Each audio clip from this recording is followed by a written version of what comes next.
Hi everyone, Lisa and Dan here from Fireside Strategic. We're on a mission to help business leaders achieve great results through human-centered strategy. In the Fireside Chat series, we're showcasing how leaders unite strategic and human thinking in leadership, and today are transcending the challenges of COVID-19. Right now, we are excited to chat with Eric Gilbert-Williams, Canadian serial entrepreneur making a move into the United States. Eric, thank you so much for joining us today. Thank you for the introduction, Lisa. And Dan, thank you both for having me here. Appreciate it. Of course. You have this incredible, multifaceted background. Can you please tell our audience a little bit about your story? Yeah, sure. I'll give you the Coles Notes sort of condensed version of how where it started and where we're at today. As you said, I've always been involved in entrepreneurship since I was a little boy, like since I was a young teenager, doing weird little ventures at school and at home, just trying to buy video games. Right, and that evolved and grew to doing event production in the downtown Toronto area for a couple of years when I was 19 years old. So that was pretty crazy to be the young guy in front of a group of business people and doing emceeing and flying around keynote speakers, and that was pretty crazy. I did drop out of school. I never went to high school at all. Sorry, never got my high school diploma, I mean to say, at all ever, and don't really plan to either. So really was trial and error, figure out as you go. I spent about 12 years of my life focused on a construction venture in Western Canada, Calgary, Alberta, and grew that company up to about 12 people. Sorry, about 60 people. Sold it in a couple of years ago, and then I started doing just fulfilling the dream, traveling around, wrote my book, launched my podcast. I've been mentoring different startups at different stages, whether it's a growth phase or a sustenance phase or a transition phase. And now obviously moved out to Cupertino, California to be here and be fully submersed in the tech world. This is one of my biggest frustrations in construction was the difficulty sometimes it can have to scale. It's not a really scalable business in and of itself inherently. And of course, the margins are very different in service world than it is in tech. So following my passion and going down the road of tech startups, here we are in Cupertino, California. Of course, COVID changes a lot of strategy and requires a lot of pivoting. And that's really the nutshell of where we're at. That's me. That's an awesome intro and so many different things that we could follow up on. But I want to start going back to the beginning a little bit when you were talking about the fact that you dropped out of school. I always enjoy asking people who are in that, who have that experience. Was that an easy decision for you? Did you labor over it? How did it feel to make that decision at the time? It was really easy at the time. It was as easy as it was difficult. It was really easy because in my mind, I was going through some mental health issues, which again, this is the whole subject of my podcast. I was having some rock bottom moments and I was dying in my own mind, emotionally, physically, intellectually. I felt like I was starving and I was collapsing. And I felt like the authority people in my life at the time, teachers, principals, parents I felt at the time they were all against me. I felt alone and isolated. And I was essentially bordering on depression. I don't know what I might have been diagnosed with if I got checked, but I'm assuming it was probably a slight OCD and maybe some other little things. Who knows? But I was by myself, isolated, not happy, not doing well, no passion, no spark for life. And to me, I was just suffocating. So when I snapped, which, when kids snap or young adults snap, anyone snaps really, to me, there's three extremes. There's either harming oneself, in the worst case is suicide, or it's harming other people. In the worst case, you see, shootings in schools and that kind of thing. And the third one is what I call avoidance. And it usually involves running away, hiding from problems, or even drugs. And so to me, when I left school, I also left home and buried myself in drugs at the time, got in a lot of trouble. And some of my friends got in a lot more trouble than I did.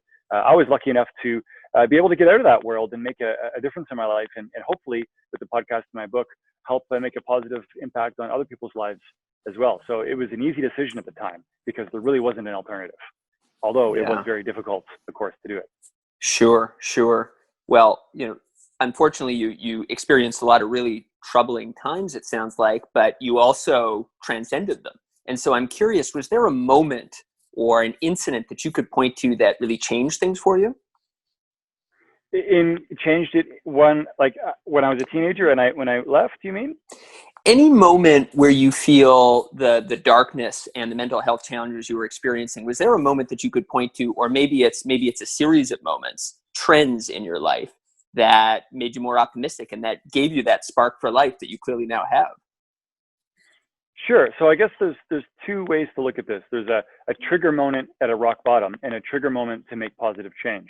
The trigger moment for me of rock bottom, one of them was, seeing people around me, get hospitalized for overdosing or going to jail or getting really hurt.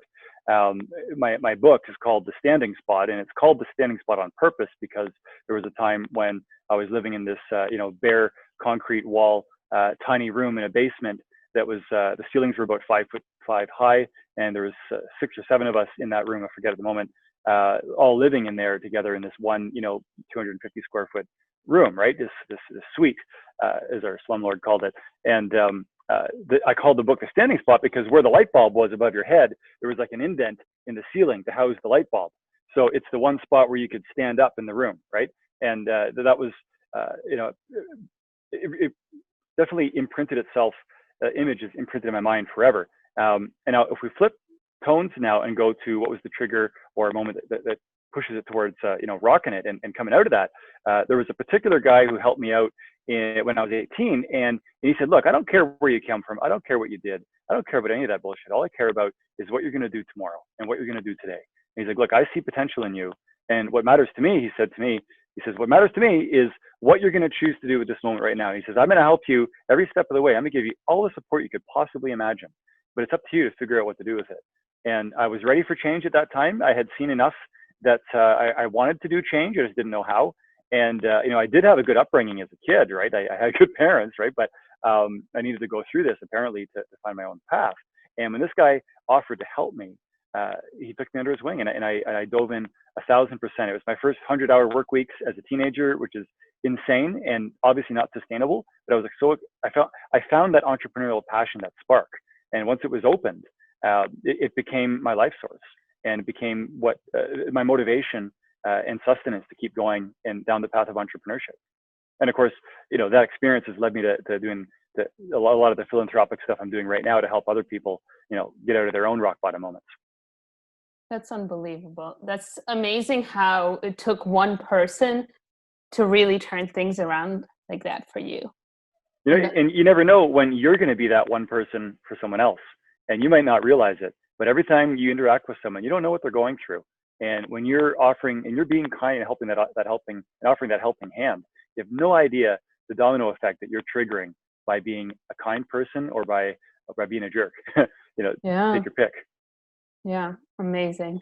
So you're at this point in your life and you are putting all of your effort into entrepreneurial ventures. Could you tell us a little bit more, as you continue to climb up, what are some of the companies that you founded, including you mentioned a company that was rated as one of the fastest growing companies out there in Canada? Yeah. I mean, entrepreneurship starting a business is about finding the one that works, right? I'm not aware of anyone in the business world who just had success after success after success without having failures in there. So, if we just simplify it and say, look, out of 10 ventures, maybe one's going to work really well. 2 or 3 might have modest success or rough break even, and the others are going to be failures. So I'll tell you about as many failures as you want. I got a whole stack of them.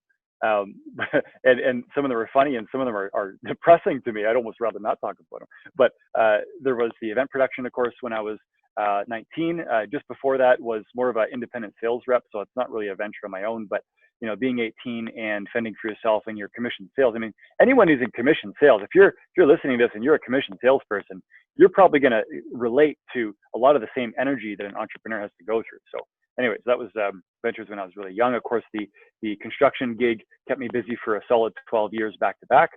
When I first discovered Bitcoin at the beginning of 2017, I couldn't resist building a mining farm and helping oil and gas companies do some conversion and working with software development to figure out predictive analytic models to see if we could find correlation between what's happening on social media sentiment, so looking at lexicons and just general sentiment and activity versus price movement. And the market has evolved a lot since then, and a lot of that isn't really relevant anymore. But anyways, I put together a team of 4 people, and we were launching a pretty cool sentiment analysis tool at the time. And and then we were doing the mining and the consulting. obviously I'm doing some business coaching and mentoring with other startups right now, and that's an ongoing passion that I think will always be there. Out here in California, I came out here to do a billboard company startup. If you imagine, without getting too technical, if you imagine those big giant digital billboards at the side of the road when you're driving on the highway, was trying to connect them all to a smartphone app to make it really simple to access them all. There was a lot of progress on that and momentum, but frankly speaking, COVID social restrictions did, wipe out all of my meetings with council members and with the California Highway Patrol, and all that momentum with the government offices is gone for the foreseeable future. So that was, a big chunk of money and time and energy just poof vanished. That's it's one of those casualty stories.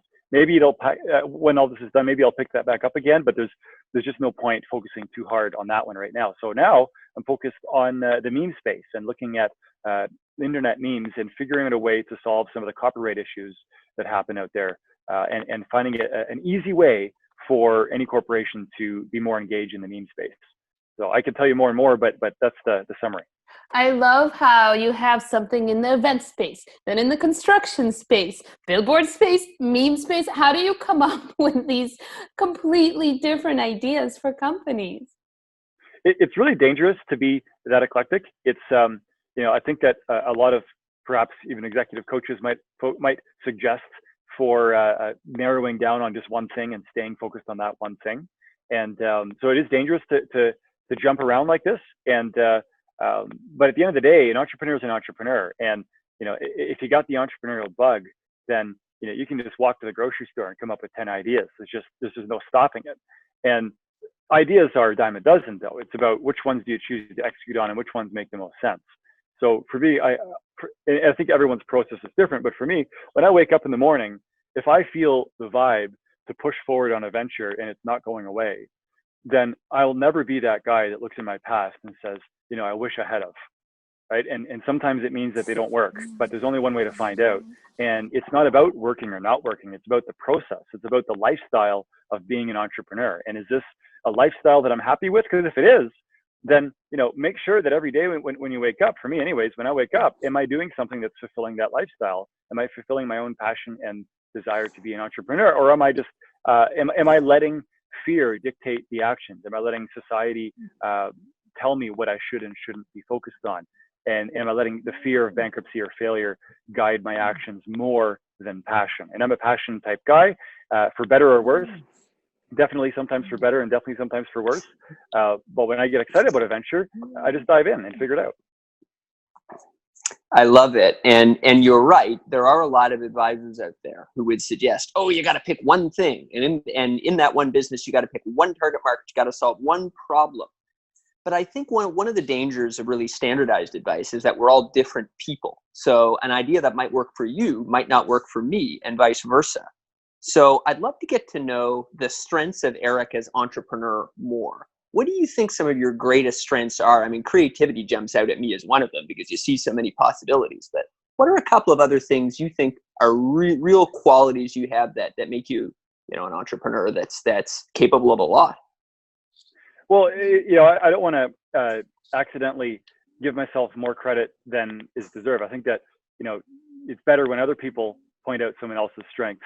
Then it becomes a little bit more real. But if I had to relate and answer that myself, I'd say, there's this analogy that we've all heard where entrepreneurship is like jumping from a plane without a parachute, but you got this big box, right? And in the box is an airplane kit, and you got to build the airplane on the way down.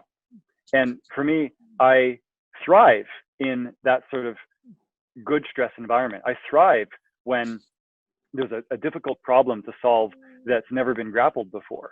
And it makes me excited. It gets me happy. It gets me focused. And I enjoy the challenge of having no idea if this is going to work or not, and forcing myself to figure out what the next step is. Because all that matters is the next step, right? It's about narrowing down on what do you have to do to move one step forward, and just repeat that over and over and over. And I'm not the entrepreneur that has the experience of dealing with a corporate office of 2,000 or 3,000 people. I'm not the entrepreneur that's done a $1 billion acquisition. I'm the entrepreneur that dropped out of high school and had to figure out how to survive and break through some pretty serious life situations. And to me, entrepreneurship and everything I do is the exact same thing repeated over and over and over. Any venture that really fails can easily lead to bankruptcy or lawsuits or all sorts of crazy shit that no one wants to talk about, but that we swallow every day inside silence, right? And I love finding something. I love just waking up in the morning and feeling that passion and tapping into other people's passions as well. To me, this is now we're talking about team building, right? We're talking about how do we get 10 people on the same page or 100 people on the same page in such a way that they eat, breathe, and sleep the success of the venture and take it personally as a personal failure if it doesn't succeed, right? And finding that passion in myself, but also in other people, so that we can really start to break barriers and achieve the impossible, however small or however big it might be. Love it. And you just, I think, threw a great segue into the mix about what a good next question is, which is, how do you do that? How do you build teams that are that passionate? Well, to me, I think everyone's going to have a different answer. I know you guys are in the executive coaching realms, and if we talk about one of my favorite books, the Swimming Naked, I think it's called, and it's all about being honest and open. It's about being human, right? It's about it's not about a little bit of vulnerability. It's about absolute vulnerability and being totally courageous in embracing, look, this is what I know. This is what I don't know. I have no idea how it's going to work, but this is what I want to do. And I feel like, for me anyways, my management style and my recruitment style and leadership style is one of, all cards on the table. Now you tell me your cards, right? And now let's look at all the cards on the table together, and let's see how I can help you get. If you're going to be on my team, I want to know, I can't help you get what you want out of life if you don't tell me what it is that you want. I can't help you sleep better at night if you don't tell me what's keeping you up, right? And as a manager, it's up to me to help people succeed and get to the next level in their life through helping my company, right? So sometimes that might be figuring out a way to help that person be more productive so that they can get a raise. Maybe more money is what the solution is.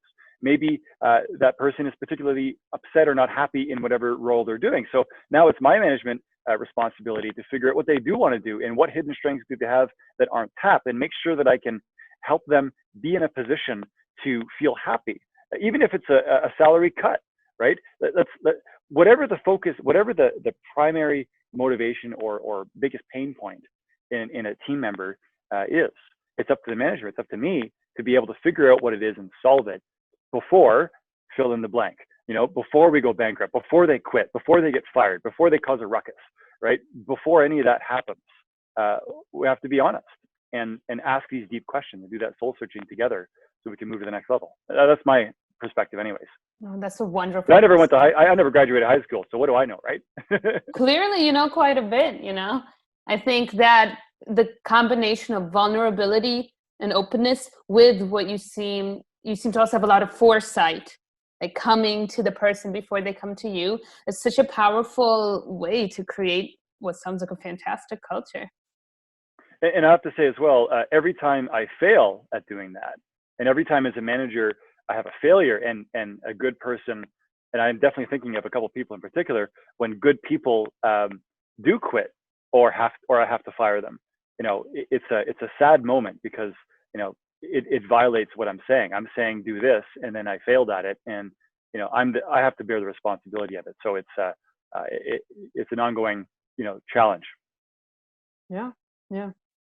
So you've done so much work building these incredible companies. You said that you're also currently looking into the meme space. Would you mind just giving us a little bit more color on how has COVID impacted you and what are you doing about it today? Yeah, so COVID is, for me, there's two sides. In the simplest form, it wiped out my first startup that I moved here specifically for. There was momentum. We had a team together. We had our MVP was launched. We had very relevant meetings with council members and Calgary, California Highway Patrol. I'm from Calgary when I keep saying Calgary. And it wiped it out. There was, I'm not exactly sure, I have to look at the books, but maybe 30 or 40 grand, whatever it was just invested into that and is there's no more return that's going to happen. And also the amount of time and lost opportunity that results from lost time is also gone. So, early COVID was a big slap on the face and wiped out a lot of effort and resources. So that was really difficult to swallow, of course. I think a lot of other people out there have it a lot worse than me. I have a lot of friends in hospitality and in food and in the dance world as well. So, my sob story is not nearly as bad as a lot of other people. But for me personally, that was really sucky, right? That's a very bad outcome. Just wiped out. It's a black swan. Of course it is for everyone. That being said, in the coping realm, I mean, I got a huge backyard here in this place that I'm renting. I'm sharing. I'm in like a co-working area where there's a group of us basically living here, and some of them are from NASA or Google and different types of really cool environments that they're just great people. These are fantastic people to be stuck with. I'm quote unquote isolated with the best group of people I could imagine. This is I'm very fortunate to be in this place where there is fresh air and I can walk around and not have to worry about meeting someone, which means I don't have to worry about social distancing as much, because get your food delivered, find some good games, go on some nice little walks where it's as long as you're abiding by there's a lot of like one-way signs right now to make sure everyone's going the same way on the path. So I think obviously you can't do things like get a haircut or go to the gym, and my hair has grown by the same distance as my muscles have shrunk, right? And we can't really change that, and it's psychologically challenging sometimes as well to not have social interaction or to be forced to be staying with just a small group for a long time. But at the end of the day, this is a black swan. This is just at the end of it's just another challenge that we got to work through. And if we look at it and say, oh, this COVID thing, oh, it's ruining my life, then it will ruin your life, right? That's how it goes. That's how perception turns into reality, right? Now, if we say, on the other hand, look, there's this crazy thing that happened, how are we going to get through it successfully? Let's focus on that, right? And so if I could, for me anyways, my coping mechanism is to keep that mental shift and keep the mindset in this perspective that, in my lifetime, I hope not, but probably I'm going to face bigger challenges. And certainly I've faced other big challenges before. If we've got through those in the past, we're going to get through this, and we're going to get through other stuff in the future too. So keep that mindset. Oh, I love that. So what is next for you? You're saying you're focusing on the future, you're kind of keeping your head up high, which I think is fantastic during this time. But, given all of the challenges that you're going through, what do you want to build after, hopefully soon, the pandemic passes? Well, I'm right in the middle of building right now. I mean, when that first billboard company, I had to put it on pause, indefinitely or not. Well, I'm not going to sit around and do nothing, right? This is not the entrepreneurial way to just sit down.